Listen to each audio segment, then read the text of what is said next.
제가 이제 계속 변호사님들만 제 앞에 계셨잖아요. 네. 설주환 변호사 아까 가시고 송영 변호사 가시고 박상수 변호사 오시고 네. 한동훈 대표도 지금 변호사 자격증 갖고 있고 윤석열 대통령도 그렇고 이재명도 그렇고 뭐 권성동, 권영세 다 그렇잖아요. 아, 그러네요. 나경원 뭐 다 그렇잖아요.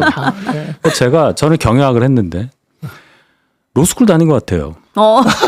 그러니까 제 어디선가 제 말 속에 법률 용어가 막 들어서 뭐 하자를 치유하고 뭐 이러고 앉았는 거예요. 아니 좀 비슷한 게 저번에 어떤 분이 이런 얘기를 했어요. 이재명 대표 위증교사 사건 할 때 우리가 위증교사에 대해서 이렇게 법률적으로 그러니까요. 많이 알아야 되냐 우리 국민들이 그랬어요. 그러니까 이게 물론 지금 상황이 법으로 정치를 끌고 갈 수밖에 없는 상황인 건 불행한 일이지만 우리 그 국회 구성 또 정당에서 지도부 또는 이제 활동을 하시는 분들의 구성이 너무 법에 치우쳐져 있다. 여기 계신 분들 얘기하는 건 아니에요. 그래서 제가 보면은 저와 비슷한 저는 이제 뭐 대기업도 다니고 뭐 사업도 하고 이런 사람인데 이런 사람이 한 명도 없어요. 저희 당에서요 대기업 출신 한 명도 없습니다. 단 한 명도 없어요. 제가 이제 대기업을 강조하는 게 아니라 네. 회사를 다닌 사람이 없는 거예요. 저 대한항공 다녔었어요. 아 그래요? 미안. 그 변호사잖아. 변호사로 다닌 거잖아. 그러니까 그 얘기가 아니라 네. 뭐 마케팅을 하든 뭐 인사 업무를 하든 뭐 영업을 하든 회계를 하든 뭐 재무를 하든 이런 사람들이 쭉 커서 이제 정치권에도 오고 또 다른 분야에 계셨던 분들도 오고 뭐 자영업자 수도 이게 사실은 이상적인 거긴 한데 전혀 그게 없으니까 제가 이렇게 얘기를 듣다 보면은 아, 이분들이 이걸 알 수가 없겠구나 하는 생각이 드는 거예요. 아, 그러겠네요. 네. 그렇잖아요. 네. 이제 그런 거를 경험을 해야 하는데 그게 없다. 이제 그러나 네.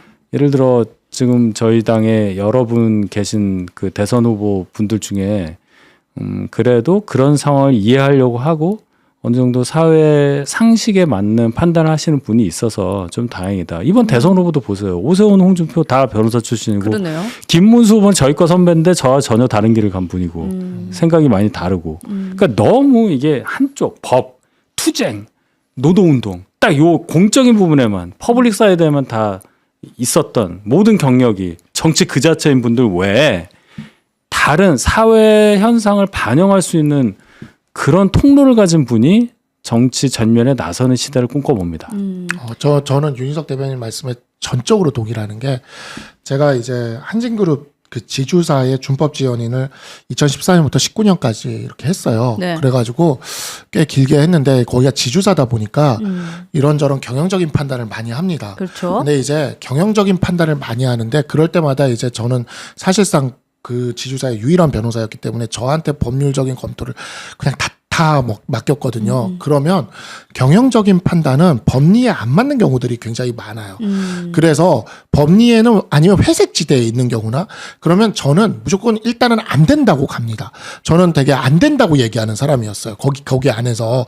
근데 경영대 출신들이나 경영자분들은 안 되는 게 어딨어 되게 해야지라는 분위기로 가는 사람들이었습니다.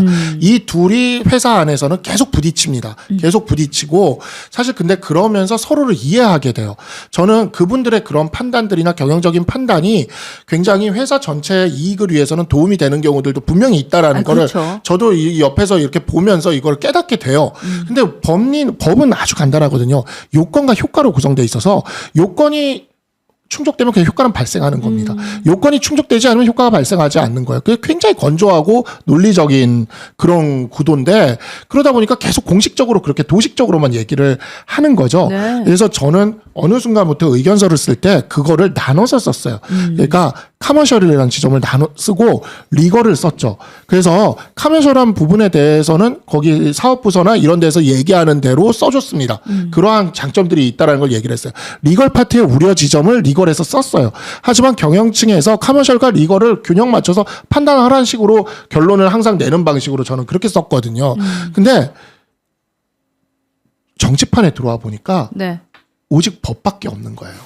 여기는 진짜 제가 겪어보니까 로펌보다 더 심해 지금. 그러니까 모든 게 요건이 됐으면 효과가 나는 거니까 요건이 되면 일단 가고 보는 거지 이거거든요.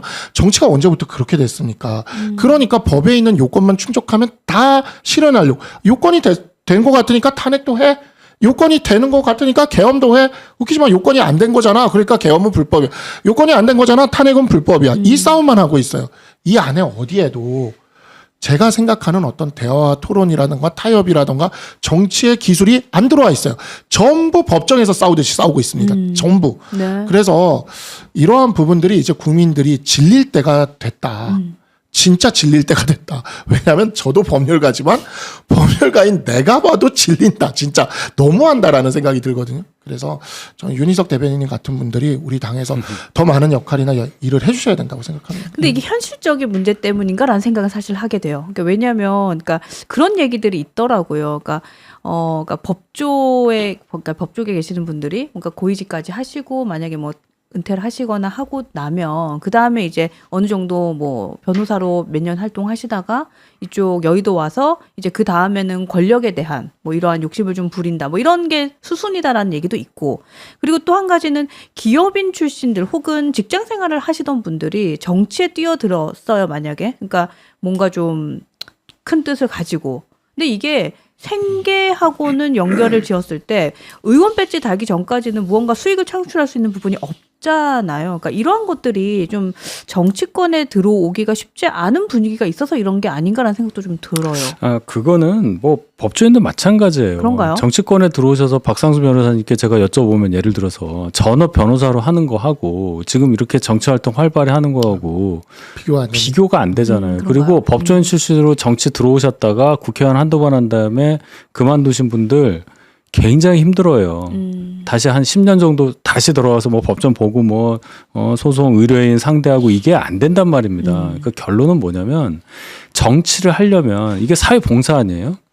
정치를 하는 사람이 자기 생계 유지가 안 된 상황에서 정치에 뛰어드는 건 굉장히 위험합니다. 특히 우리나라 같은 뭐 후원금 제도가 뭐 제대로 발달되지 않은 상황에서는. 네. 그러니까 제 얘기는 뭐냐면 어느 정도 본인이 가정과 본인의 품위 유지할 수 있는 상황이 발생한 상태에서 사회봉사 차원으로 정치에 뛰어들어야 이 정치가 제대로 이 작동을 하는 거지 내가 좀 국회의원 한두 번 해가지고 명예를 드높이고 권력도 행사하기 위해서 온다? 그런 시대가 이제 지났잖아요. 그래서 제가 이제 여기서 말씀드리는 거는 이렇게 되는 원인 중에 하나는 저는 좀 멀리 보면 19대 총선부터 공천이 대단히 잘못됐다고 생각합니다. 그 2012년이거든요.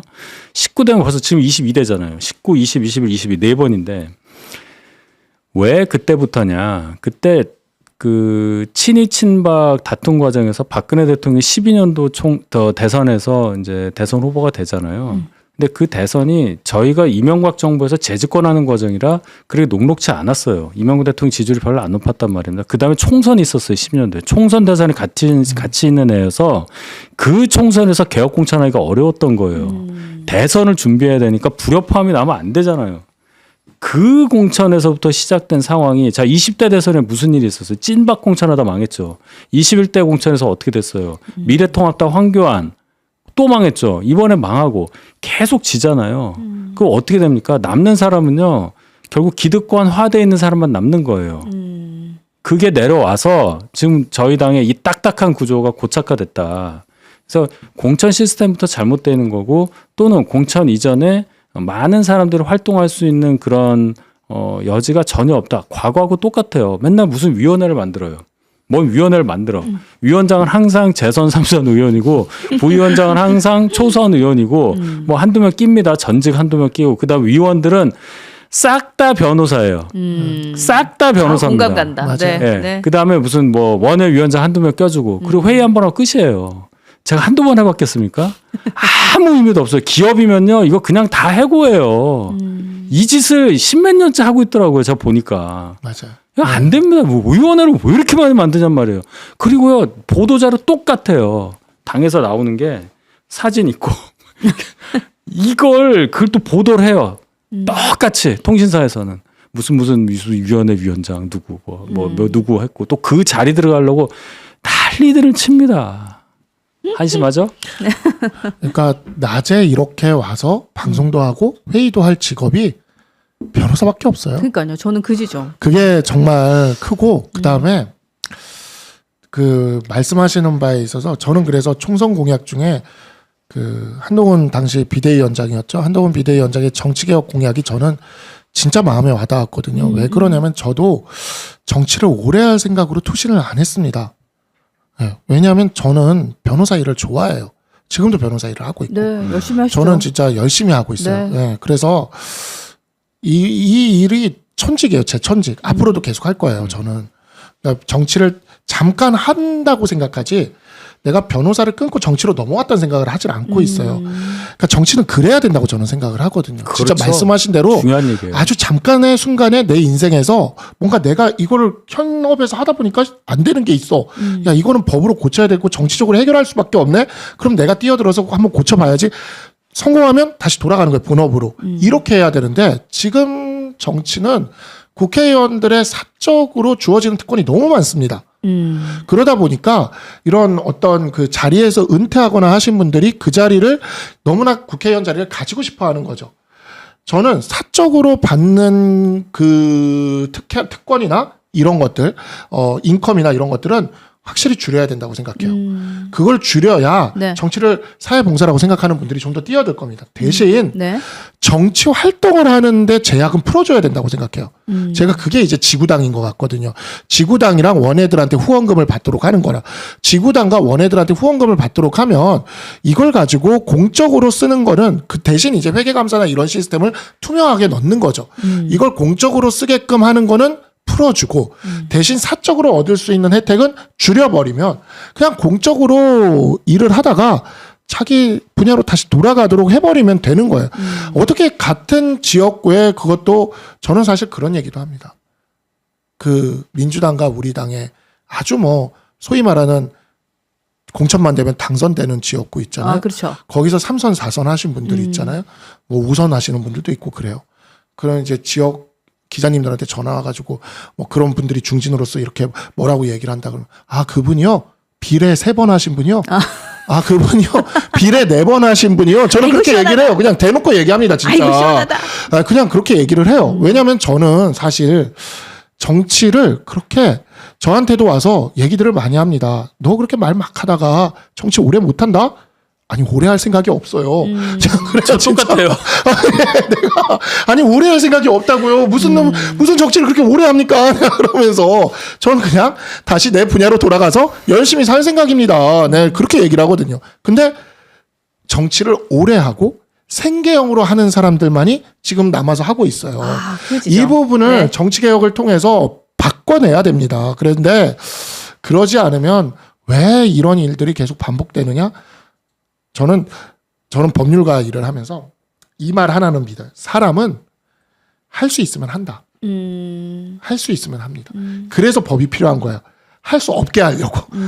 할 수 있으면 기어코 하고야 마는 게 사람이에요. 그렇기 때문에 이렇게 하게끔 만든 이 법 제도 이 부분에 있어서는 그게 문제가 있다고 생각하고 이 정치개혁 부분에 있어서 한동훈 대표가 내세웠던 그 공약이 저는 굉장히 의미가 있었고 언젠가 반드시 누군가 그게 한동훈 대표면 더 좋겠지만 어쨌든 실현이 돼야 된다고 봅니다.